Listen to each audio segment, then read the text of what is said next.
In this video, I'm going to share with you 5 tips to organize your finances in retirement, because let's face it, if we're in retirement, we're probably a little bit older and it's time to get these things in order. Now, especially that you have time to do it. These are all things that I've learned mostly from my own experience, although I did study this as an accredited financial counselor. I've lost, at this point, 4 parents, and so I've learned what would have been handy to have in place. Some things were in place and other things weren't in place. These tips will help you to organize your finances so that you are more easily able to make smart strategic investment and financial decisions, as well as help you feel a sense of control over your money. And it's also important that when something does happen to us, someone can step in and manage our finances so that things keep going. It's been said that more money flows to those who are ready to handle it. And the older we get, the more important it is to organize your finances. Retirement is the perfect time to do this since you have more free time. The way you handle your estate can have huge tax implications. So let me mention to be sure to consult an attorney if you need help with your own situation.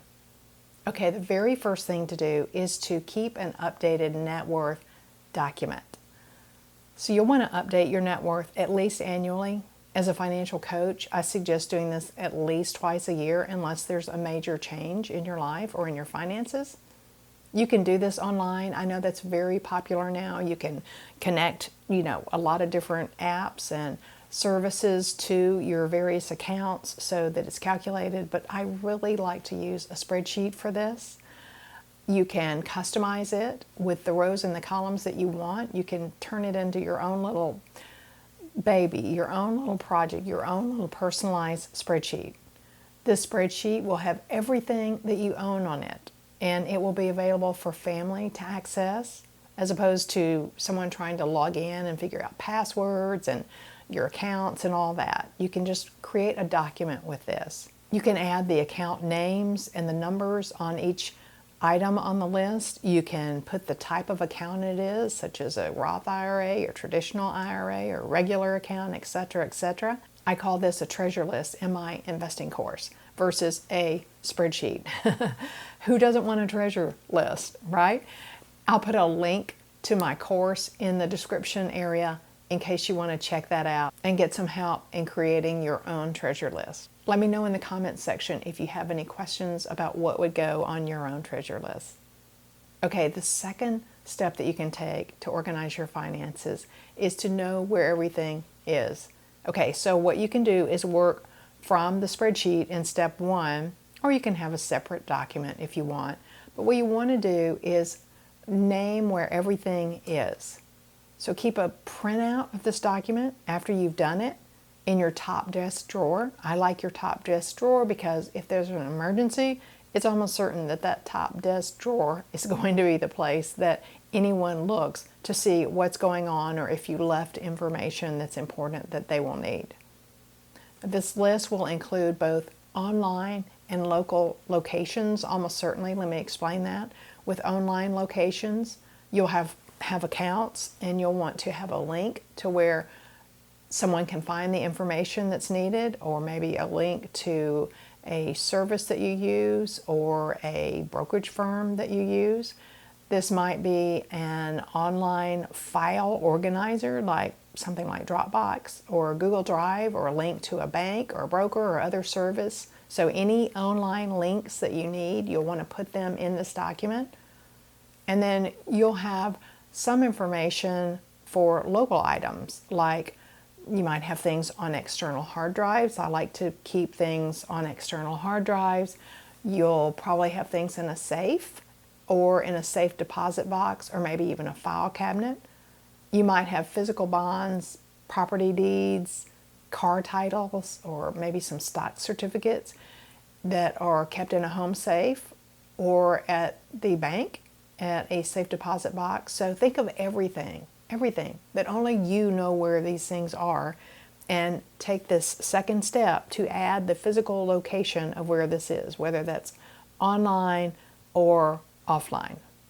Okay, the third thing you'll want to do is have your assets go to where you want your assets to go when you depart. Yep, we're all departing at some point. We may as well face it some sooner than others. We'll want to check on and update all the beneficiaries that we've got listed. I know I created some beneficiaries like 30 years ago on some accounts. The older we get, the further we get from that time that we set those beneficiaries up. So check and see who you have listed beneficiaries if you need to change that. And you'll want to do this from time to time. You might have beneficiaries outlined in a will and or you may have it in brokerage accounts. You want to make sure the two don't conflict with each other. You may want to speak to an attorney or do some research to see if your accounts or your beneficiaries are listed in the most beneficial way. For example, should your beneficiary be listed as your estate?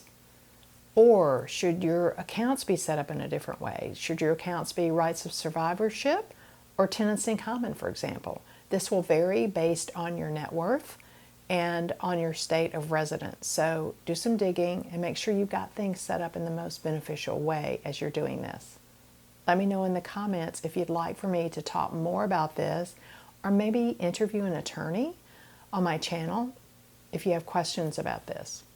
Okay, the fourth thing to do to organize your estate in retirement is to update your will. It's easy to get that will done and then let decades go by. I understand. So what you'll want to do is update your will if you haven't done so recently or things have changed. Take a look at it every few years to see if you need to make changes. You might also want to consider adding a list for personal items where you'd like those special things to go. Things that you want people to inherit, maybe jewelry or other special things, cars that are special to you. Take the legal actions that you need to ensure your wishes will be honored. Okay, and then the fifth thing you can do to organize your finances in retirement are to keep your investments going. Set the steps in motion to keep those investments going. If you invest using a specific method, take the time to go over your methodology with at least one of the other family members. You can also record your methodology. I've done this myself. For example, I've recorded exactly how I invest, the ETF rotation strategy I implement, including the related spreadsheets that I have set up on my PC, the names of those spreadsheets that will be needed to implement this ETF rotation strategy and the platform that I use, and any other details that will be needed for someone to easily step in and take over managing these accounts. Now, my accounts are a little trickier because they do rotate once a month into assets and out of assets, not completely and always, but frequently a little bit of rotation happens every month, and sometimes they'll completely rotate into cash if things are high risk. So mine, granted, do take a little more effort, but if you have a portfolio of stocks or a portfolio of funds and you're no longer here to manage them or you're unable to manage them due to illness or something else, then it's going to be really unsettling for other family members to feel like this isn't being taken care of, even though maybe nothing needs to be done. So you'll want to stay on top of this and you'll want to make it clear to other family members how this is managed.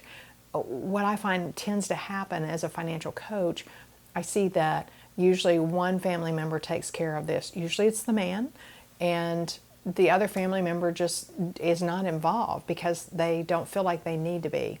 But this is super, super important to get the steps in place so that someone can take over the management of your assets. If you work with a financial advisor and they invest for you, you'll want the other family member to go to meetings, to be involved, to know that person so that it is easy. If you want to know more about the ETF rotation strategy I use, by the way, watch my Allocate Smartly video. I'll put a link to it in the description section. And let me know if you have a question about any of the things I discussed, or if you want to learn more about these things. Make sure to leave a comment and let me know. And remember, retire certain.